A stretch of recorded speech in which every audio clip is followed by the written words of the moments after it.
How you doing, everybody? Welcome back to Stand Focused for Jesus. Got some good stuff for you today. Hope you enjoyed the video. It's going to be one of those in-depth videos where you're going to have to take your time and digest what is being presented.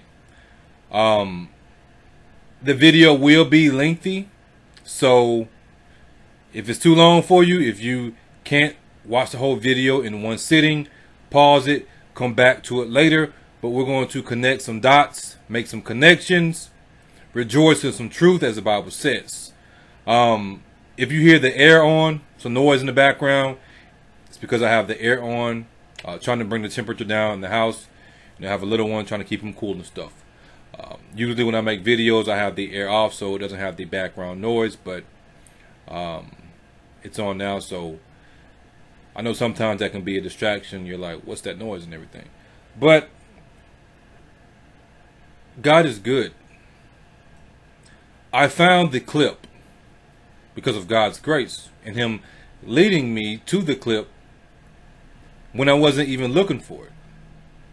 I found the clip of the Rothschilds, a particular Rothschild, which we know he speaks for all of them, speaking about the Balfour Declaration, speaking about how they brought in what we know as the State of Israel. There is an interview of him speaking about this. Now, you know we've covered this topic many times on this ministry page, ministry channel.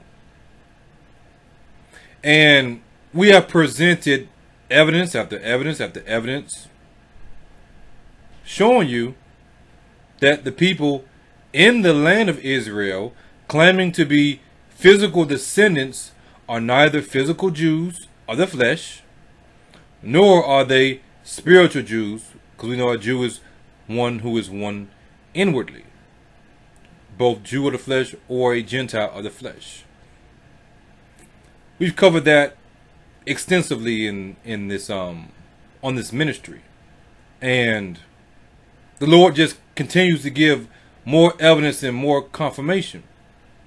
Now, as I said before, this isn't a color thing per se. It's a spiritual thing. It's a matter of somebody lying. As I told you before, I tell you again, it doesn't matter if they were Jews of the flesh, or claiming to be Jews of the flesh, and they were black, what we call black. Black is a generic term, just like white is a generic term. It doesn't matter if they were black and they weren't physical descendants, or if they're white. Truth is truth. Because it's a matter of a spirit of lies. Somebody knows the truth and they're purposely deceiving people. Why would you take on the identity of somebody else when it's not your identity? And this is what it really boils down to. Because if you approach it from a physical standpoint, from the flesh, then you're going to reject it. You're not going to see the importance of it. And we've covered those videos, or we've covered those topics of why it does matter. From the Bible, not my opinion, from the Bible. And we saw the scriptures where Paul said and told you why it did matter and when he did use it. We've covered that before. But we're going to go ahead and get into the interview. And then after we do the interview, we're going to dive deeper into it and make some connection with some different people. And hope you enjoy it. Hope it edifies you. I hope it opens your eyes up. It's 67 words long, it's 100 years old, and it changed the course of history for the Middle East and the Jewish people. The Balfour Declaration, the expression of the British government's support for a Jewish home in Palestine, was sent by British Foreign Secretary Arthur Balfour to the second Lord Rothschild. I'm here in Buckinghamshire at Waddesdon Manor to speak with the fourth Lord Rothschild about the Balfour Declaration, what it means for Britain, for the Jewish people and the Rothschild family. The Foreign Office, November the 2nd, 1917. Dear Lord Rothschild, I have much pleasure in conveying to you, on behalf of His Majesty's Government, the following declaration of sympathy with Jewish Zionist aspirations, which has been submitted to and approved by the Cabinet. So it's possibly the most famous letter in modern Jewish history, and it begins with 3 words: Dear Lord Rothschild. Why was it that this letter was sent by the Foreign Secretary to your great-uncle Walter? It's an interesting question because he was really interested in ornithology, although he became interested in Zionism. I think the reason was this, that it was primarily a movement from Eastern Europe, but they didn't clarify who was in charge of that movement. And in addition, it was, after all, in Great Britain. So they felt that the Rothschild family should be the one to whom it was addressed. And Walter was Lord Rothschild, and he was a Zionist. And those really are the background reasons.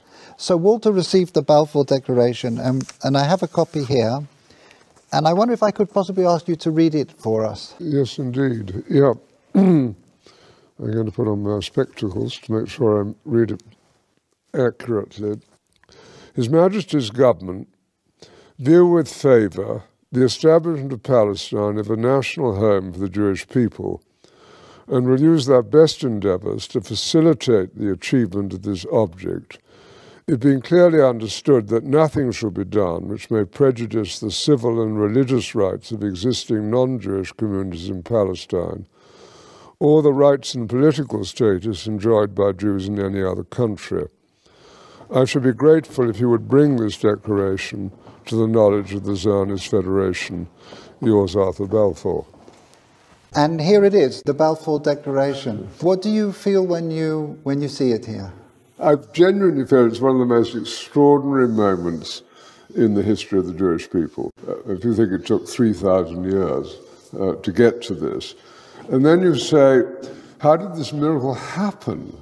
It's the most incredible piece of opportunism. I mean, if you think you had an impoverished would-be scientist, Chaim Weizmann, who somehow gets to England, meets a few people, including members of my family, seduces them. He has such great charm and conviction.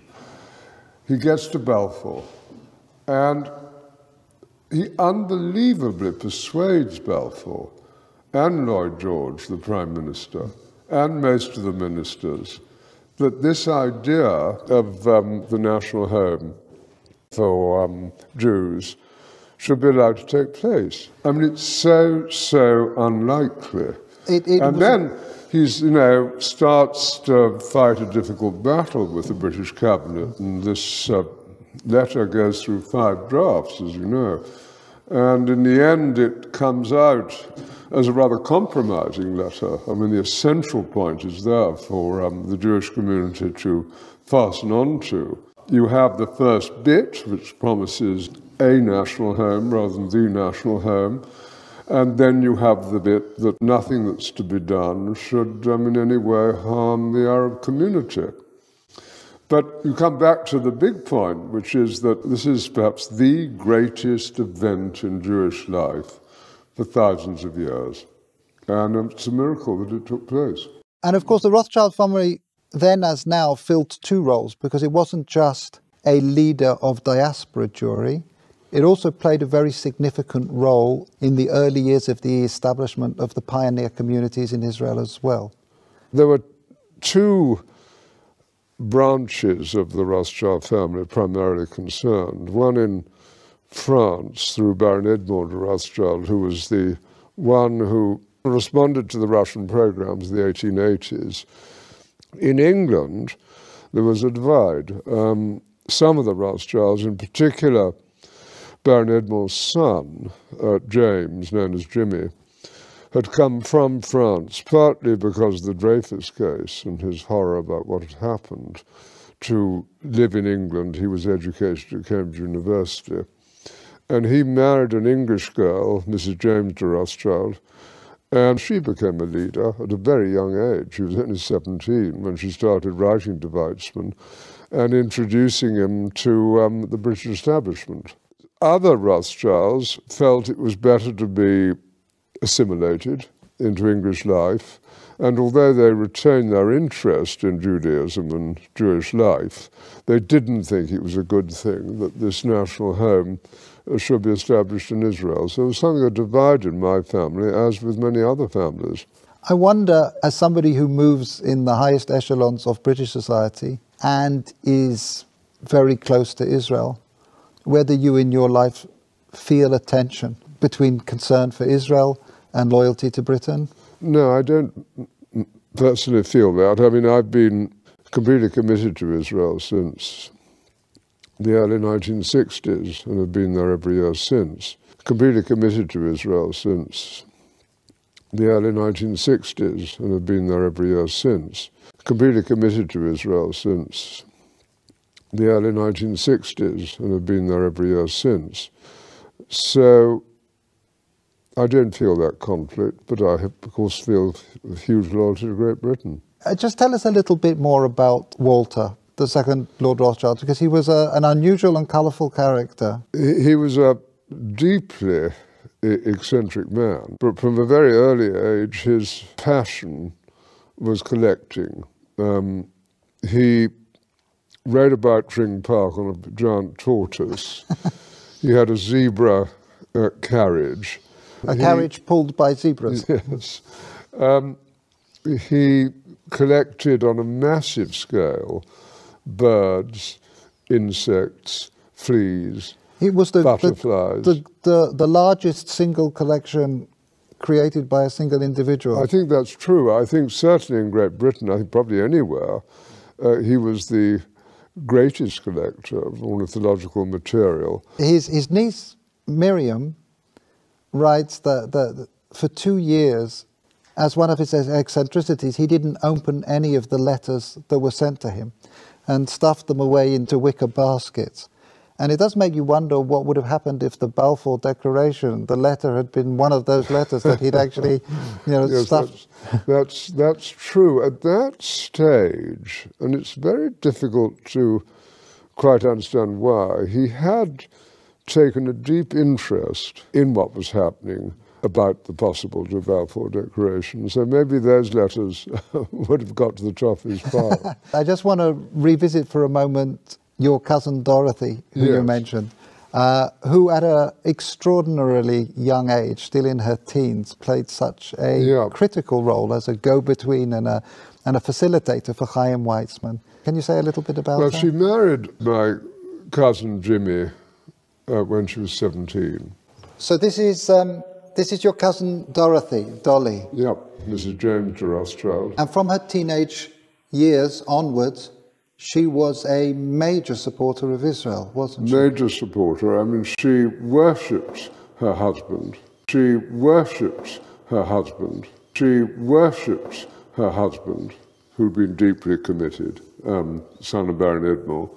It was due to him, I think, that she became interested. But once she became interested, she became passionately interested. After his death, she became even more committed. She just wanted to carry out his wishes and what he cared deeply about. And then she had her own personality, a deeply good human being who was quite unselfish. She devoted herself to this place, to Israel, and to a few friends, and had a wonderful life. And you can read letters from her to Weizmann and from Weizmann to her when she was only 17. And what she did, which was crucially important, was to connect up Weizmann with the British establishment. I think she also trained him in how to deal. She helped educate how to and it's conduct extraordinary himself. at that age, but she did sort of tell Weizmann, how to kind of integrate, how to insert himself into British establishment life, which he learned very quickly. So I'm here in the Waddesdon Manor archives, where there is a treasure trove of remarkable documents from the time of the Balfour Declaration. We have the correspondence here between the teenage Dorothy and her husband James, and it's really a love story. Here Dorothy is writing to James. She says, "Jimmy, I thought I would not like one day to pass without giving you a piece of news you have never heard before. I love you."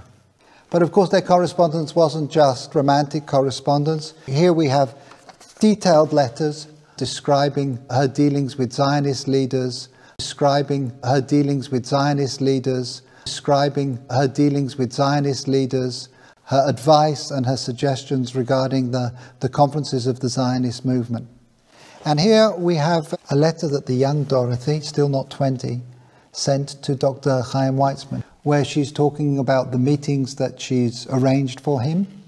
And as we've heard, she was helpful in training and preparing him to enter into the highest echelons of British society to advance the cause of the Zionist movement, to advance the cause of the Zionist movement, to advance the cause of the Zionist movement. She was an important character in your life as well. She really introduced you to Israel in some way. She was a crucially important character in my life. I became a trustee of Yad Hanadiv over 50 years ago. Which is the Rothschild Philanthropic Foundation. Yes, being our foundation. And I think I first went in 1962. Can you share with us your sense of what things have been changing in Israel since that first visit? Yes. As Israel, I think, became more and more successful in all sorts of ways, industrially successful, absorption successful, technologically successful, great universities, the problems with the wars that took place, being the clearest examples, of security became more paramount. And so you did see a shift in Israel from kind of the liberal Western place that it had been in the early 60s to something of a very different character. And you also have a shift, of course, between communities in Israel. I mean, Israel is a patchwork of different immigrants from different countries. And you have the religious, you have the non-religious, you have a town like Tel Aviv, which is attractive to the kind of business community, to what I would call ordinary city life. And then you have Jerusalem, which remains a very religious city and full of conflict between Arab neighbors and itself. Those internal issues within the fabric of Israeli society are one of the main focuses of Yad Hanadiv. Can you mention just one or two of the projects that feel to you most significant? Yes, we do a great deal of work on education, a great deal of academic work. We keep going at Ramat Hanadiv, the garden where Baron Edmond was eventually buried. We're on the point of building the new National Library of Israel. I have two unexpected ones, perhaps. If you take the Orthodox community, it's important that they have employment. And we're trying to develop programs which it's possible for them to undertake. Similarly, you have a problem with Arab unemployment, and we set up jointly with the government employment centres to facilitate greater employment of Arabs within Israel. And so we're an active foundation trying to help with these fissures in Israeli life and to do some good. And we're sitting here looking forward to the 100th anniversary of this significant letter. If I can just ask you to think about the next centennial, 100 years' time, and just maybe share some of your hopes, your aspirations about where Israel will be. What does one hope for? One, of course, hopes for a peaceful relationship with Israel's neighbours, and that's going to be the most difficult matter of all to achieve. A peaceful relationship with Israel's neighbours, and that's going to be the most difficult matter of all to achieve. A peaceful relationship with Israel's neighbours, and that's going to be the most difficult matter of all to achieve. But even now you can see, with the disarray in the Middle East and the importance of relationships that Israel is developing, not only with Jordan, but also with Egypt and indeed with Saudi Arabia, even if they're not publicized because of the Sunni-Shiite war, there's hope. And I think if you take the need of Arab nations to have intelligence help, and if on the other hand you take compassion and generosity coming from Israel to Palestinian territories and its less fortunate neighbours, there are grounds for optimism, and I am an optimist. Lord Rothschild, thank you very much indeed. No, thank you.